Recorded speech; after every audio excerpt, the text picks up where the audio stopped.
really learned over the years, especially with a facility like this where you've got lights, you know, we can get out here in the evening time and set up kind of even and dark when it's cooler and not in the heat of the day like it normally is in the summer. So any chance we get to where we can set up kind of the night before and then come back the next day where all we get to do is just drop the shells, that we try and do that, kind of splits up the work. And you know, by the time we go to shoot the show and pack everything up, we're not just exhausted.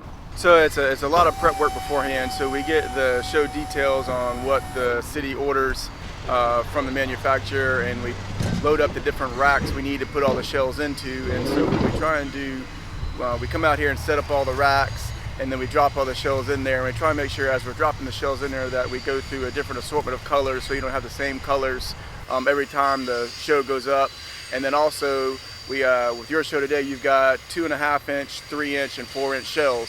So with those, you get different heights in the sky for each size shell. So it kind of gives a little bit of a dimension when they're going up. You need to shoot a 2.5 inch shell, then shoot a 4 inch shell. So you got to kind of dimension in the sky for the show. And then to end the show is what we call the finale. It's a lot of shells tied together. So that's when you get the big boom and all the shells going off at the end, and gets the crowd roaring and stuff like that. And we try and angle those and, you know, again, do that height difference in the sky so you get the full spectrum of the fireworks. For, you know, today's show and a lot of shows we do, it's kind of twofold. We got a hand fire section and then we also got an electronic section. So we try and more so control with the hand fire section, trying to get a shell up every 2 to 3 seconds, and then whenever they need a break or something like that, we'll use the electronic section and kind of just basically hit the button and send the different shells up.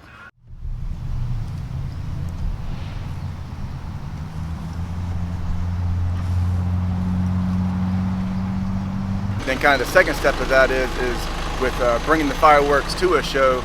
You know, that's a regulated commodity, so you got to go to a CDL and a hazmat to be able to drive those around. So I think it took me a couple years to get the experience and just feel comfortable enough to be able to do my own show, and then to get the CDL and be able to drive around and go from show to show.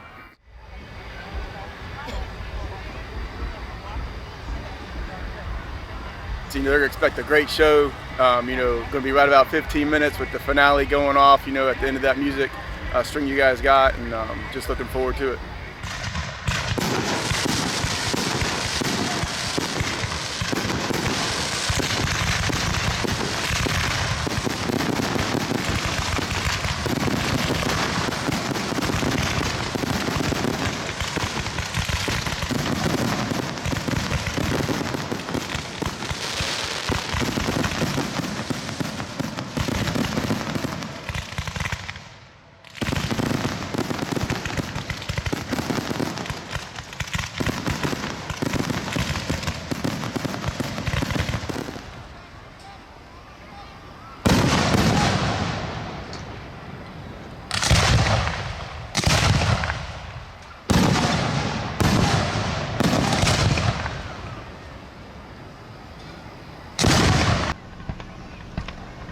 I would say the trademark for us is trying to put that angle on it so you can kind of see a kind of butterfly across the sky, and then again that depth dimension with the 2.5 inch to 4 inch shells kind of going off at the same time, so you see it and it covers the entire sky.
that's the best feeling ever, is to hear the crowd roaring and know that we did a good job and that everybody liked the show.